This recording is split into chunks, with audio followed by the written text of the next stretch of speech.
Imagine a land where a mountain is sacred and never climbed. A wall snakes across continents, and pillar forests inspired Hollywood's floating islands. Here, Everest, Qomolangma, still rises by millimeters each year. Zhangjiajie sandstone pillars inspired Avatar.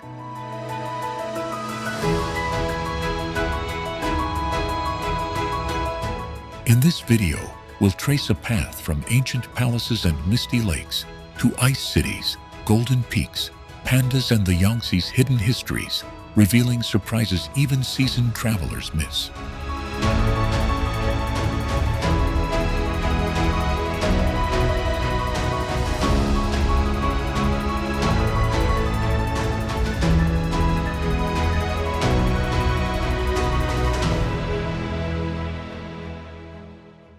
Mount Everest, Qomolangma, and bears limestone and marine fossils at its summit, tangible proof that an ancient seabed was thrust skyward by titanic tectonic forces. Do you know that microscopic extremophile microbes, layers of trapped atmospheric dust, and century-old ice in Everest's glaciers together create one of the world's most precise natural archives of climate change and atmospheric history?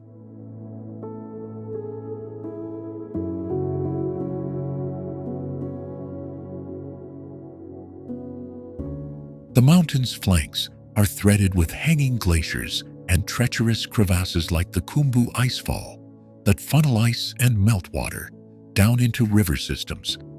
Those same ice rivers feed major Himalayan watersheds, linking the summit's frozen vaults directly to the valleys, farms, and cities that depend on seasonal flow, hundreds of kilometers downstream.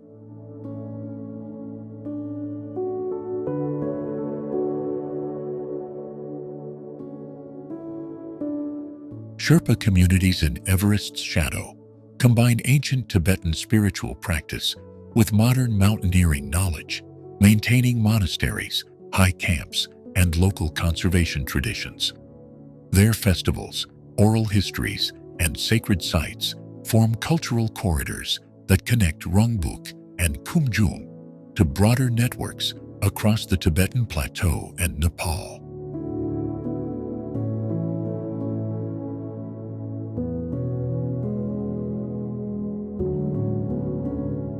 At extreme altitudes, the air thins, storms vault across ridgelines, and routes can change overnight, which forces climbers and scientists to adapt with equal humility. Despite the harshness, hardy alpine plants, resilient lichens, and bursts of snow algae manage seasonal blooms that subtly tint ice fields and nourish tiny high-altitude food webs.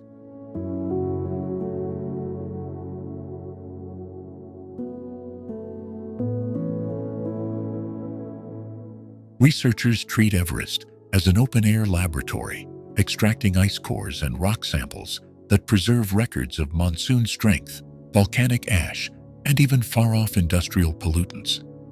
Those findings have reshaped climate models and rallied international efforts to monitor glacial retreat that threatens water security across the entire Himalayan arc.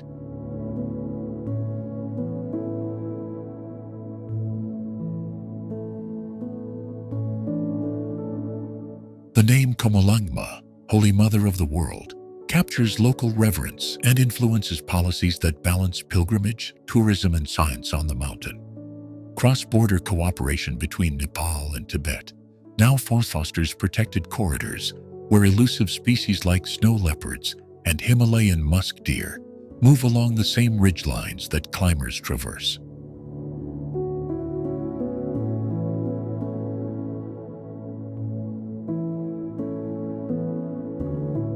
Standing beneath Qomolangma reveals a rare nexus of geology, climate, culture, and courage, a place where ancient seas, uplifted rock, and relentless ice narrate Earth's deep history.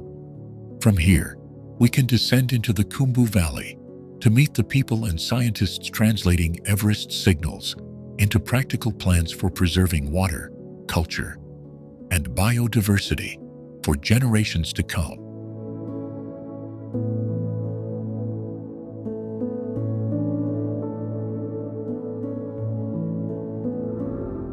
West Lake's centuries-old causeways and willow-fringed islets create one of the world's few inland landscapes where seasonal mists reverse shorelines and make islands seem to float above the water.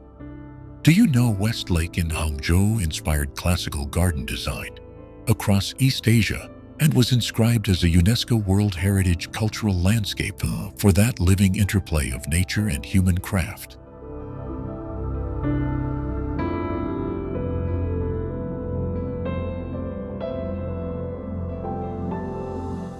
Boats slide silently beneath the broken bridge, where reflections blur the boundary between stone and scione. The Su Causeway and Bai Causeway stitch the lake into moving panoramas, each bend revealing a different poem or painting come to life.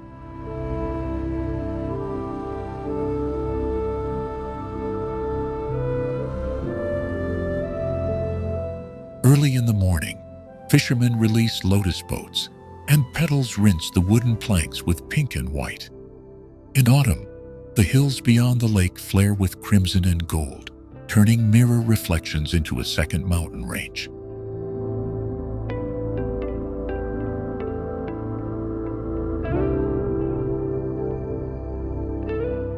Nearby pagodas puncture the skyline. Lifeng Tower rises with echoes of the White Snake legend that has reshaped locals' beliefs for centuries. That mythic romance turns tourists into pilgrims, and even the smallest stone bridge seems to hold an old vow.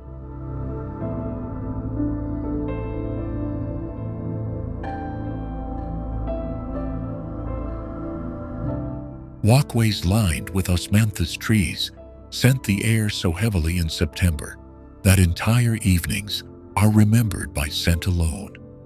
Scholars and poets once argued here beneath the shade, composing lines that would travel courts and continents.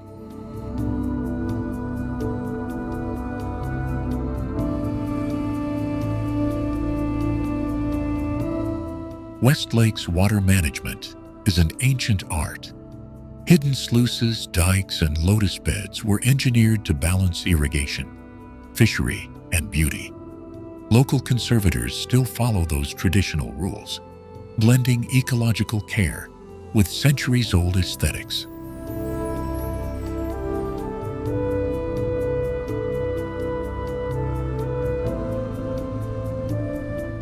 As dusk falls, the three pools mirroring the moon throw tiny lantern reflections across the surface, a subtle light show older than modern electricity.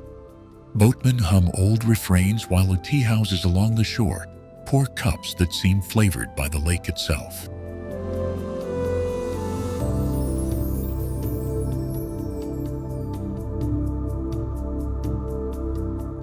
That connection between water and tea leads naturally from West Lake to the terraces above, where Longjing tea is tended by manicured hands. The rounded hills that cradle the lake give way to sun-drenched tea gardens, so the story of West Lake flows uphill into the famed plantations of Dragonwell.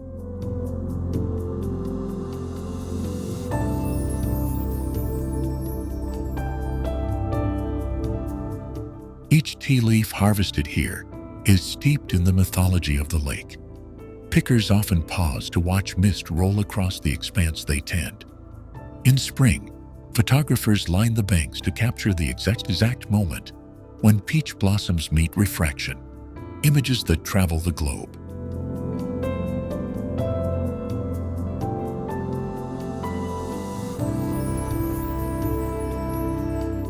Local artisans still reproduce lacquered boats and hand-carved fans sold in alleys that date back to the Song Dynasty market. These crafts link the lake's present to its imperial past, so every souvenir carries a thin slice of living history.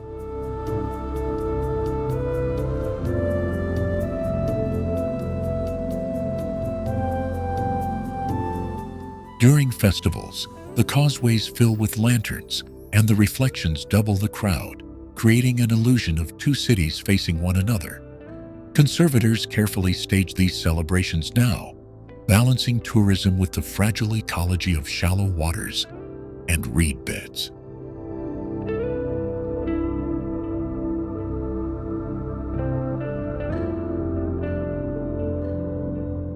Standing on the shore, you can trace how natural beauty, myth, and human design stitched together to make a landscape that taught an empire how to frame its own gardens.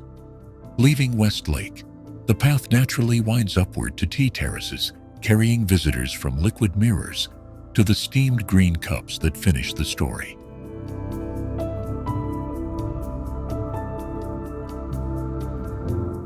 The Karst Mountains in Guilin host one of the world's most extensive and exceptionally preserved tower karst landscapes, sculpted from limestone over millions of years.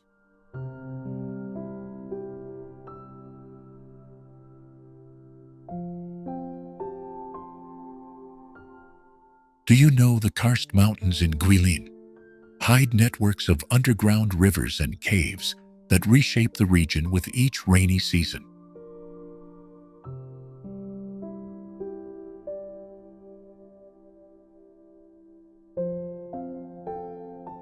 From dawn, the peaks pierce the mist, their silhouettes mirrored perfectly in the glassy Li River, creating vistas that became the blueprint for classical Chinese landscape painting.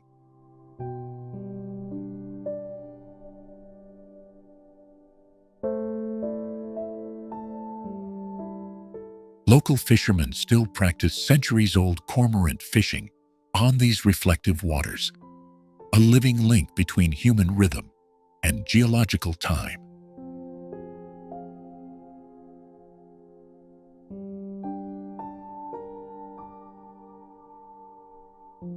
Beneath those mirrored surfaces, caverns like reed flute and silver cave hold stalactites shaped into bizarre sculptures and fossil fragments that whisper of lost ecosystems.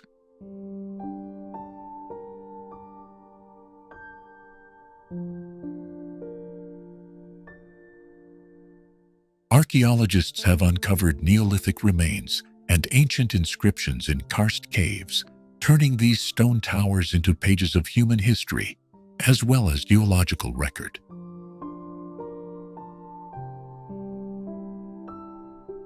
Hikers tracing trails from Guilin to Yangzhou find one landmark leading seamlessly into another, from Moon Hill's natural arch to limestone steps that empty into terraced fields below.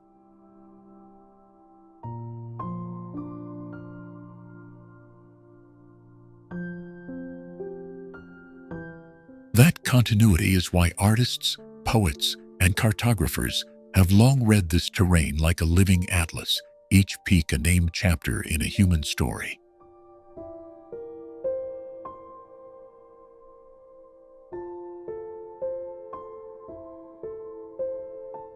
But perhaps the strangest truth is how this skyline is both steady and quietly changing. Limestone collapsing, caves shifting, rivers rerouting, over timescales humans barely register.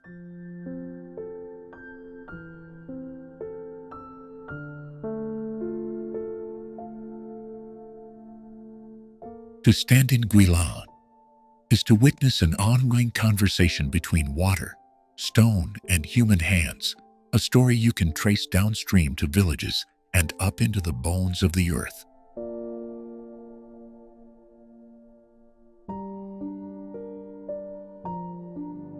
Along the Great Wall of China, battered stone follows razorback ridgelines, where ancient mountain mists create a living sea of clouds so dense sections disappear into vapor. Do you know the Great Wall of China includes submerged stretches at Huangshan and desert-scarred fortifications at Jiayuguan, making it more of a mosaic than a single wall?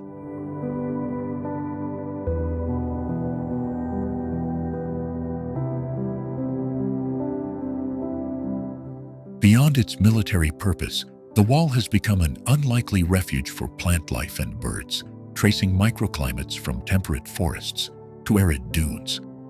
In some remote sectors, centuries-old watchtowers host rare lichens and cliff-nesting raptors found in only a handful of places on Earth.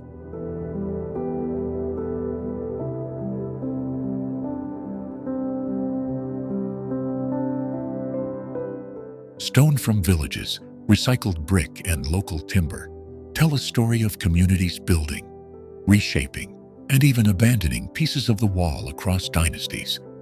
Archaeologists still uncover hidden layers, Han, Qin, Ming constructions stacked and repurposed, each layer altering the landscape and the local ecosystem.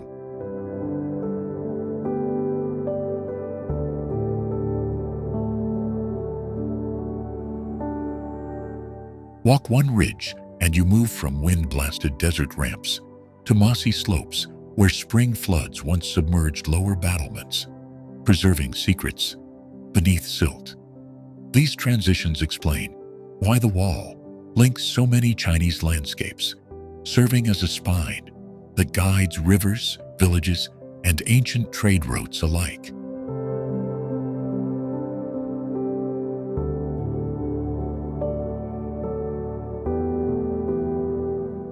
Every tower is a vantage, every pass a threshold where geology, climate, and human hands collided to create unexpected pockets of biodiversity.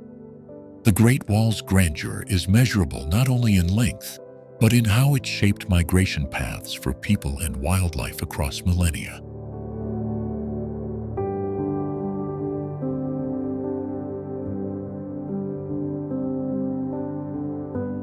Later in this film, we'll trace a single stone's journey from quarry to watchtower, revealing how material, labor, and nature intertwined to forge the wall's living legacies. Prepare to see parts cataloged in history books, alongside hidden reaches where nature quietly reclaimed fortifications, and the line between ruin and refuge blurs.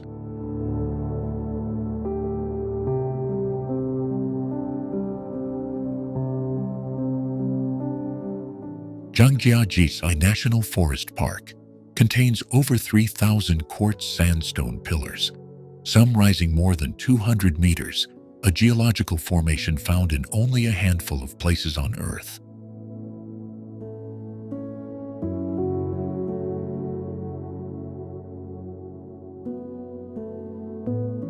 Do you know Zhangjiajie National Forest Park's pillar, once renamed Southern Sky Column, inspired the floating mountains in a major Hollywood film?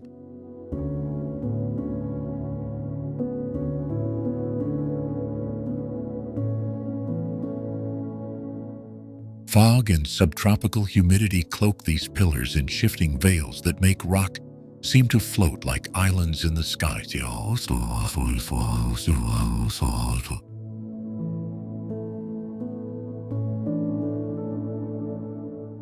Ancient weathering combined with unique tectonic uplift produced slender towers that are narrow at the base and crowned with dense forest canopy.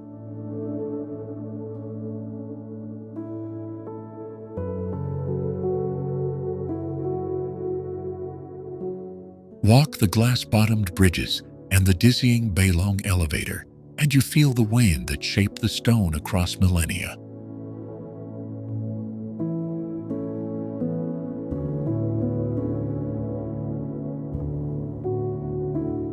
From the elevator, you can see Zhangjiajie, Tianshan Mountain, and the remote peaks blurring into vertical forests, each ridge narrating a different epic.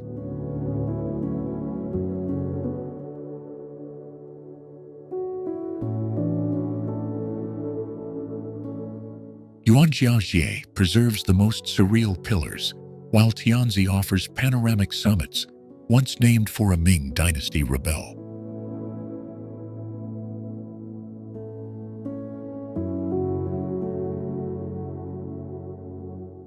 Wildlife here includes rare birds and reclusive amphibians, whose isolated evolution on these pillars mirrors islands on the sea.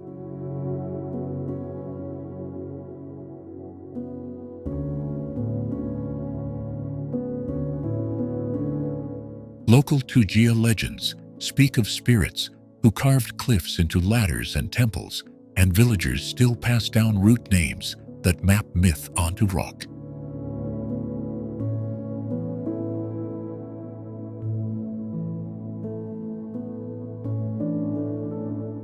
Archaeological traces and folk songs trace human threads climbing these heights, connecting cultural memory to the park's vertical geography.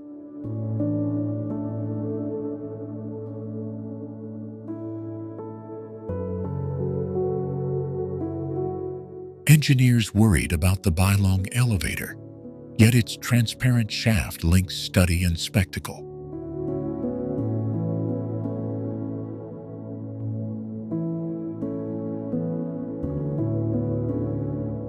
Researchers map erosion with LiDAR, discovering the pillars continue to shift and reshape slowly.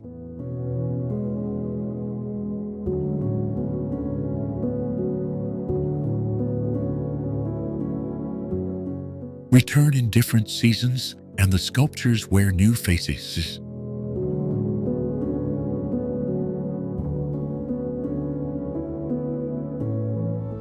Mount Kailash rises as one of the only peaks on Earth considered sacred by 4 religions, its summit untouched by climbers. Do you know that Mount Kailash is deliberately left unclimbed because local belief holds that to scale it would offend the gods and disrupt the universe's balance?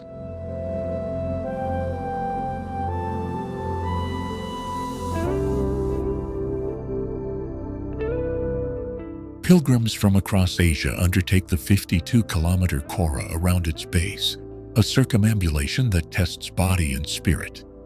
The Kora weaves through glacial streams and windswept moraine, linking ancient monasteries with remote nomadic camps.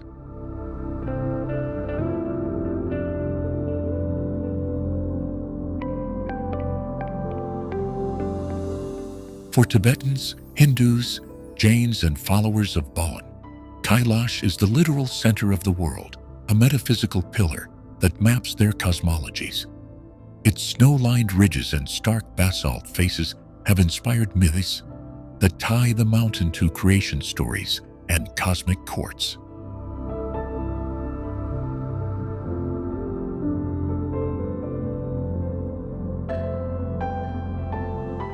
The landscape shifts dramatically. From the nearby plateau, salt flat plains funnel pilgrims toward passes that reveal Kailash like a sudden cathedral of stone. Weather can flip from brilliant sun to bone-deep cold in minutes, making every step of the circuit an act of devotion and survival.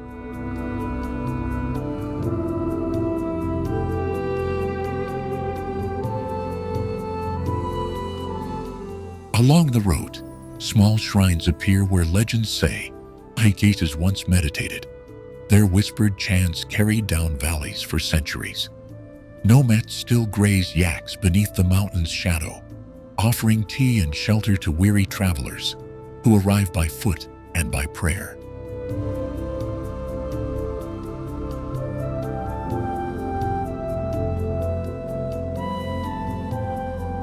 Geologists puzzle over Kailash's distinctive pyramid of dark rock, capped in permanent ice, a profile that stands apart from surrounding ranges. Meanwhile, maps of faith map routes of faith. Caravans, pilgrims, and maps that predate modern borders all converge here.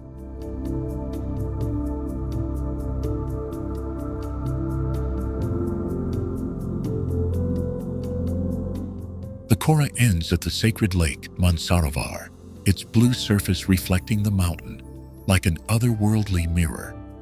Many believe a single pilgrimage here can erase sins and align one's life with the rhythms of the cosmos.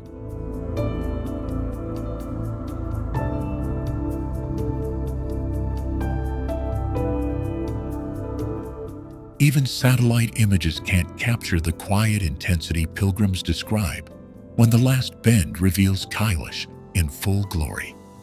To circle this peak is to read centuries of human longing, written across a landscape that refuses to be conquered.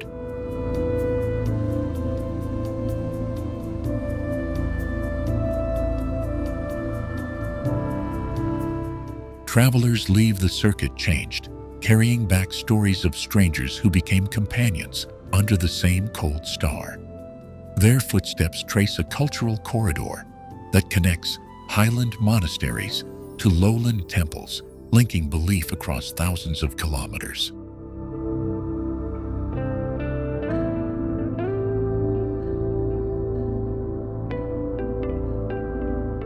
In northeast China, the Songhua River, freezes into an expanse of crystal-clear ice each winter, creating some of the purest ice blocks ever used for sculpture.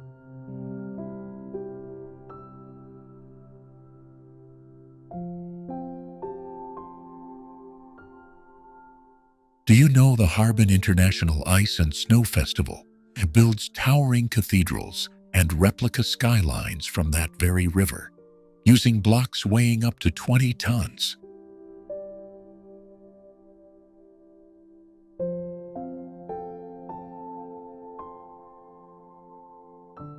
What began in 1963 as a handful of local sculptures has swollen into the world's largest ice spectacle, drawing thousands of stone-skilled artisans and engineers.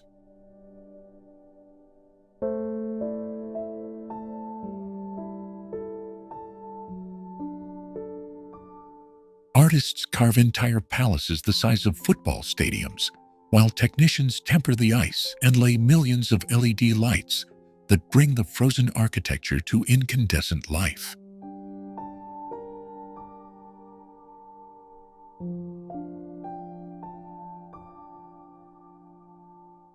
At night, the city becomes a northern fairytale where translucent walls glow in saturated blues, magentas, and golds, and visitors can walk through illuminated ice tunnels. The festival thus becomes a cultural bridge where frozen replicas of foreign landmarks sit beside motifs from Chinese myths and the neon-tinted silhouettes of modern China's Rai.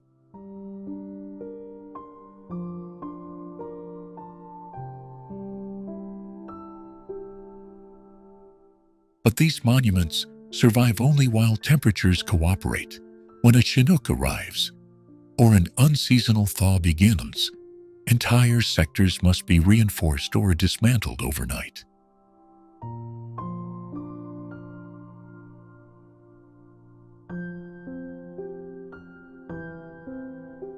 That fragility is part of the festival's thrill.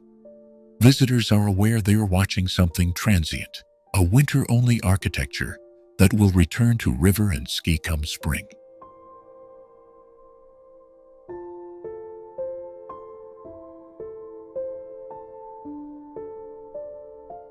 To understand Harbin is to see both the brutality of the cold and the human creativity that converts it into imagination made hosto.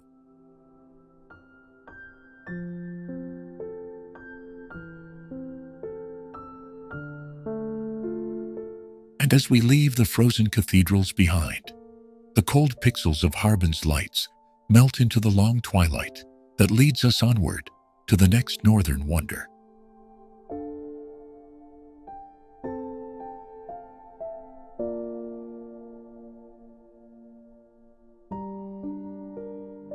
Huangshan's granite peaks number over 1,000, many rising like stone sentinels crowned with wind-sculpted pines that defy gravity. Do you know, Huangshan produces a near-constant sea of clouds, Yunhai, and at certain angles creates rare light pillars and mirage-like stone islands in the sky, visible nowhere else with such theologies.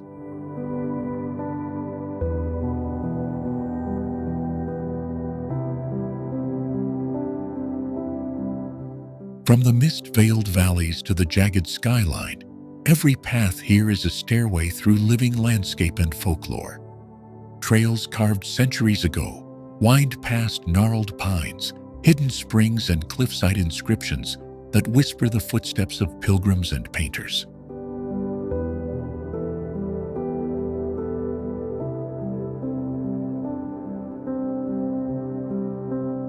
Walk the famous West Sea Canyon, and the world narrows to knife-edged ridges where fog pours through gaps like oceans between islands. At sunrise, crowns of cloud part to reveal sunrise columns that have inspired ink brush artists for over 1,000 years.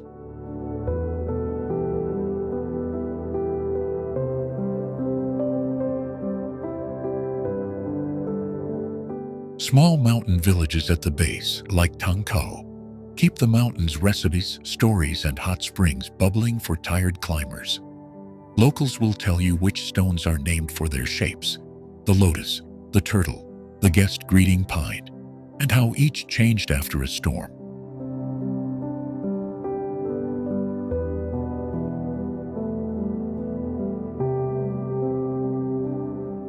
Cable cars make the summit accessible, but the most unforgettable approach remains the old stone steps where silence is the mountain's currency. Huangshan forces a slowdown.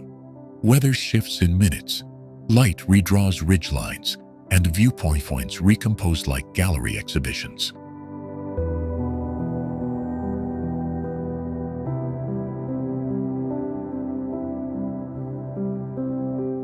Naturalists come for the endemic azaleas and rare amphibians living in microhabitats on cliff faces and in hidden gullies.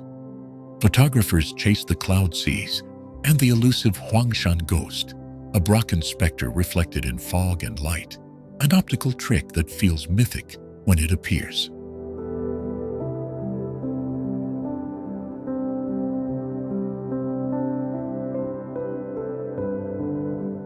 From these peaks, you can imagine how China's classical landscapes were born. Then follow that visual lineage down into valley towns, where artists translate mountain mist into ink. With every switchback, the mountain hands you to the next story, making Huangshan both a destination and a passage to the cultural heart of the region.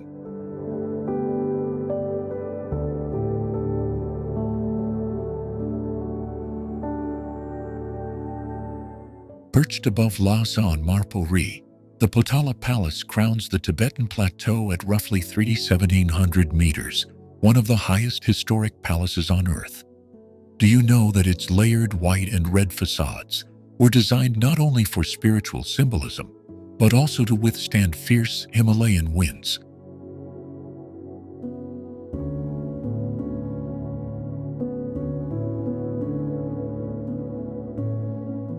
Built and expanded across centuries, the palace became the winter seat of the Dalai Lamas and a living repository of Tibetan governance, religion, and art. Inside, narrow passageways thread through chapels, stupas, and royal apartments, where murals, statues, and thousands of ritual objects condense whole histories into compact spaces.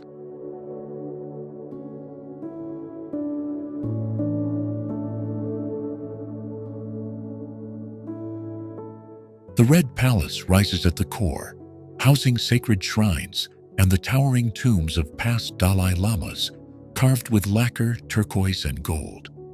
Surrounding it, the White Palace served administrative life and offered vantage points over Lhasa, connecting spiritual authority to the city's daily pulse.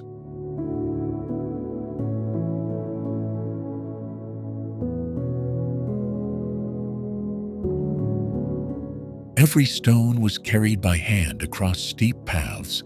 Every timber and jar of pigment tells of communities mobilized to create a symbol that could be seen for miles.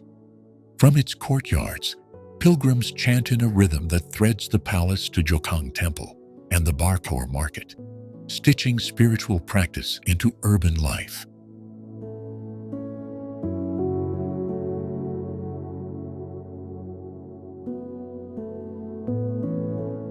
But Potala's story is not frozen. It has weathered political upheavals, preservation challenges, and a modern role as both museum and living emblem of Tibetan identity. Walk its corridors, and you feel altitude in your breath and history in your steps, a physical reminder that culture can rise as high as the mountains themselves.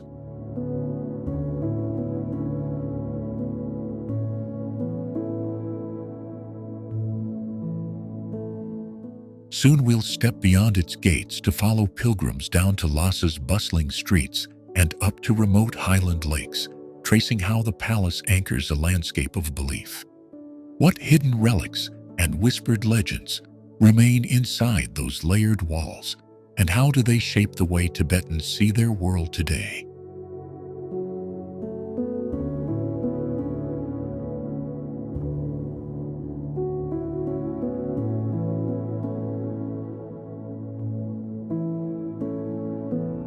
The Yangtze cuts through China's three gorges, carving the planet's deepest river canyon in limestone cliffs that loom nearly 1,000 meters above the water.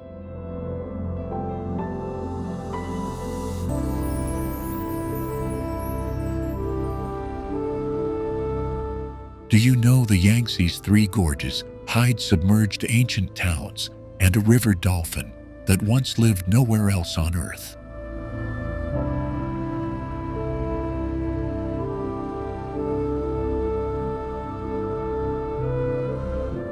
Boarding a Yangtze River cruise is like moving through a living geography book, where each bend reveals a different geological era.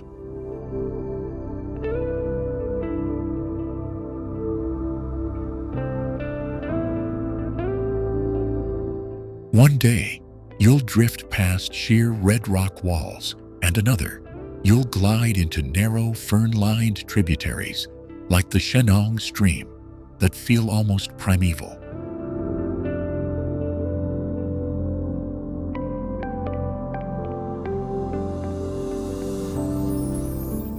The colossal Three Gorges Dam reshaped this landscape, flooding valleys and creating ghostly tree skeletons that rise from the reservoir.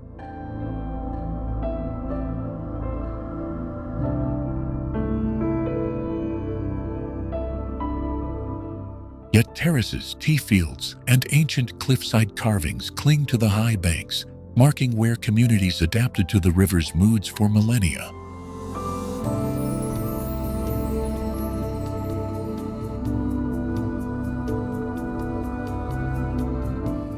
Stops often include Chengdu, the so-called ghost city, where folklore about the afterlife is carved into temples, and local guides recount myths tied to the river.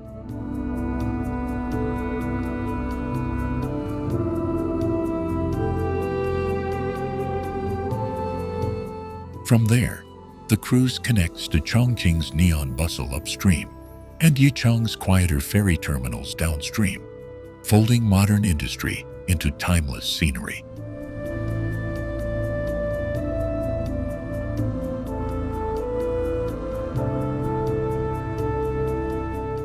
On deck at dawn, you'll see fisherfolk casting nets in mist, while the ship's hull cuts a silvery path through cormorant-fished shoals that have fed riverside towns for generations.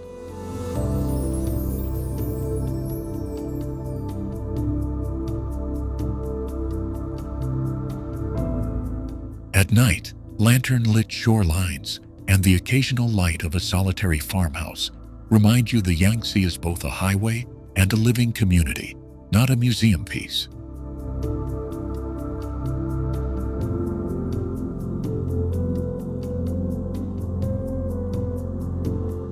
Naturalists on board point out rare swifts nesting in cliff hollows and the finless porpoise surfacing awkwardly in the wake, a fragile link to what the river once supported in abundance.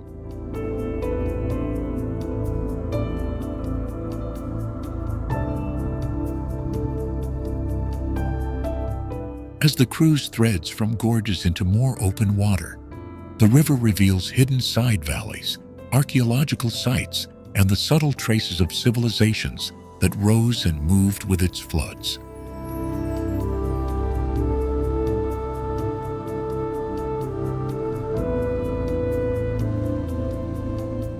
Cruise guides will tease hidden grottos and pottery shards along banks that archaeologists still map, suggesting stories this river has swallowed, but not forgotten.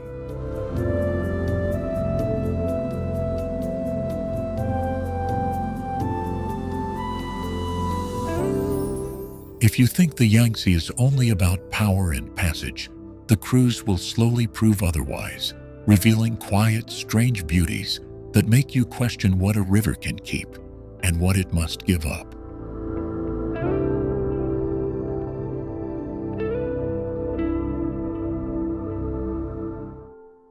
In the mist-swathed bamboo groves around Chengdu, one of the planet's few true bamboo specialists survives, the giant panda.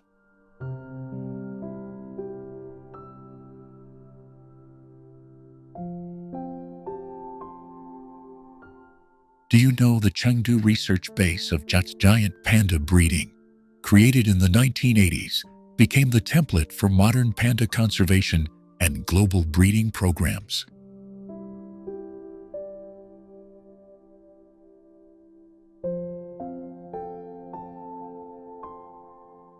Here, tiny newborns that weigh less than a cup of tea are raised through delicate round-the-clock care until they can clamber among shoots and trunks.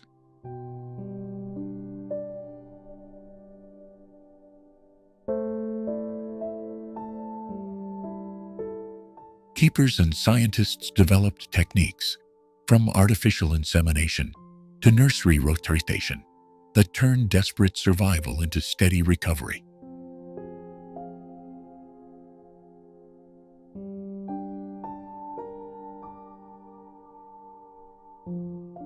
The base is not just a zoo, but a living laboratory where vets study panda health, behavior, and the strange evolutionary choices that made them bamboo specialists.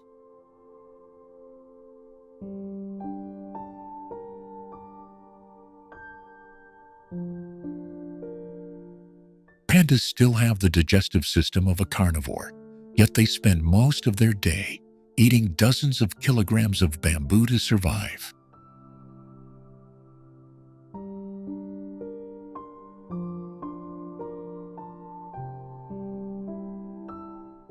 Visitors observe the panda kindergarten, where juveniles tumble, learn social cues, and build the foraging skills needed for reintroduction.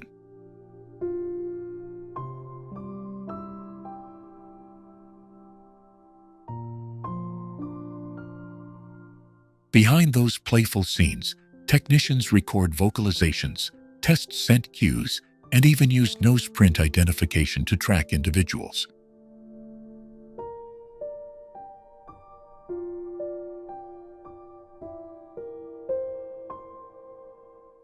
The research base also houses red pandas and a network of captive breeding reserves that buffer wild populations against bamboo die-offs.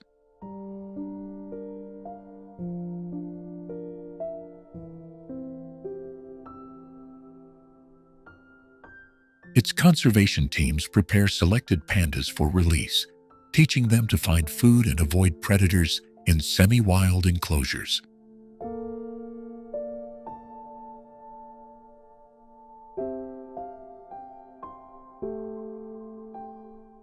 One startling discovery made here was how sensitive pandas are to subtle habitat change, prompting landscape-level protection across Sichuan.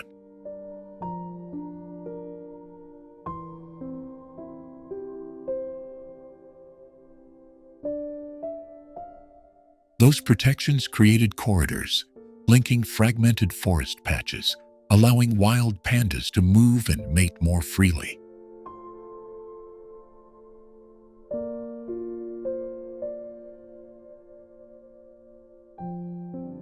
In Xinjiang's highlands, the Tianshan Mountains cradle one of the world's rare glaciers that drain toward desert basins.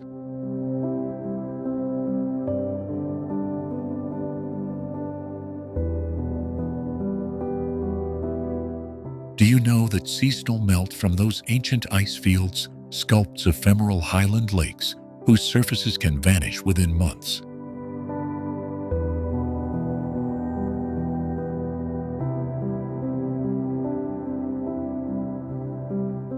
Towering ridgelines rise above 7,000 meters, with Zhangjiajie Victory Peak piercing the sky at 7,439 meters.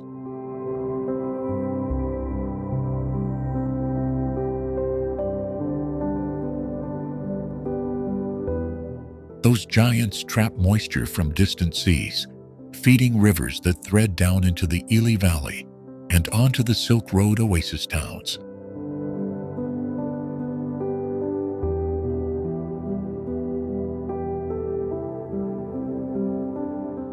On these slopes, forests of Tianshan spruce and wild apple groves persist as living relics of ancient temperate ecosystems.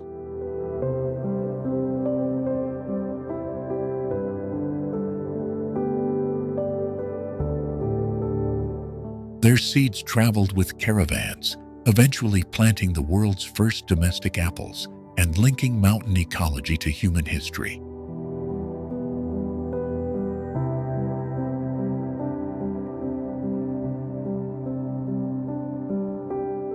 Sheer passes like the Badal and Kizil Arvat turned the range into both barrier and bridge, shaping cultures across Central Asia.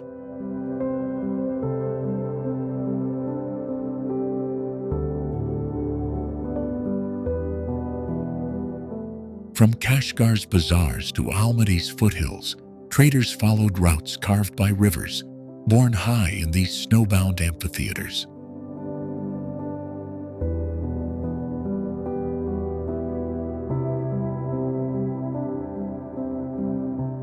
Yet change is visible. Warming winters thin the permanent ice and alter the timing of meltwater that farmers depend on downstream.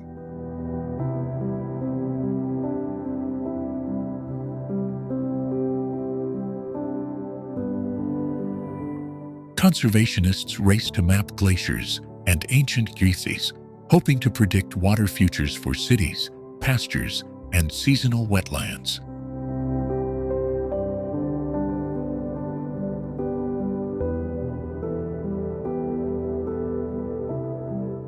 Hikers who climb narrow cols discover turquoise basins, glacial cirques, and petroglyphs that whisper of nomads and vanished caravans.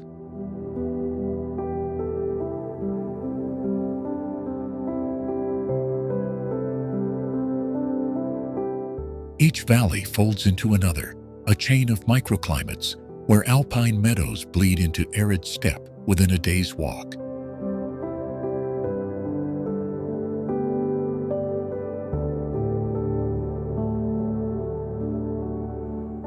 Follow a single stream from summit to plain, and you'll trace a lifeline that binds snow, people, and desert in one fragile story.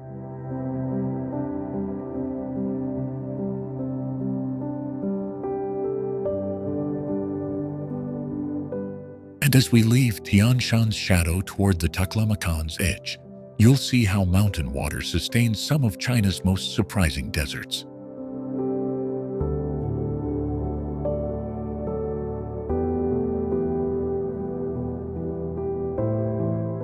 It is here, amid stony ridges and hidden valleys, that scientists discover endemic butterflies and medicinal herbs unknown outside the ranges.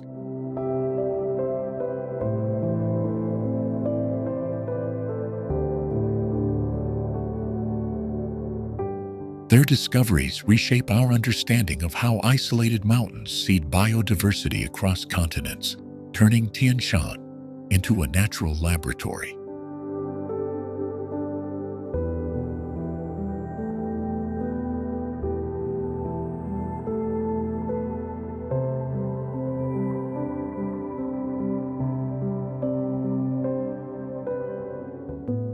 From mist-wrapped peaks where ancient pines sculpt the skyline to rivers that mirror limestone towers, this journey revealed the geologic and cultural threads that shape China.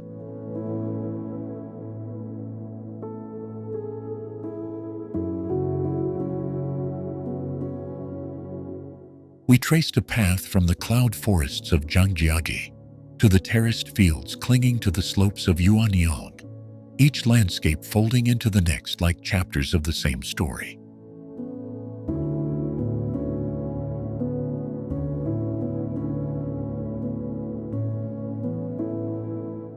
In the north, the Great Wall winds like a time-stained dragon across ridgelines, and nearby, the Forbidden City keeps the hush of imperial ceremonies in its courtyards.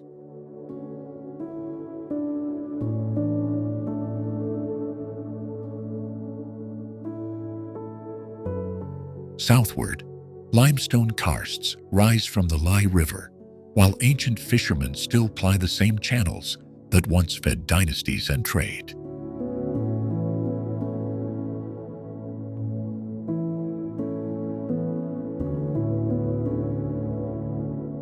We listened to the roar of the Yangtze and felt the pulse of modern engineering at the Three Gorges, then stepped into Xi'an to stand before the silent ranks of the Terracotta Army.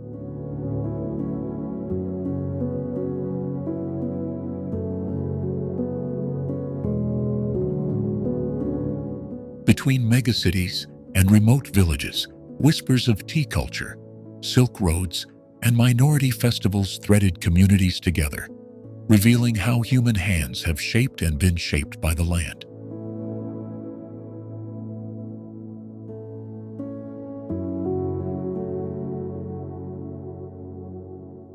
Mountains gave way to plateaus where Tibetan sky meets prayer flags, and plains gave way to deserts that hide relics of caravans past, connecting frontier and capital alike.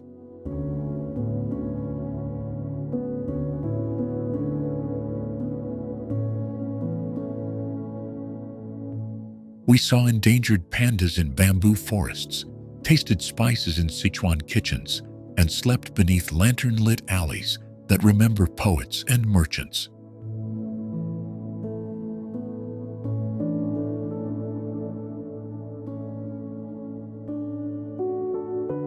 Each place we visited folds into the next, not as isolated attractions, but as interlaced stories of water, stone, and people spanning millennia.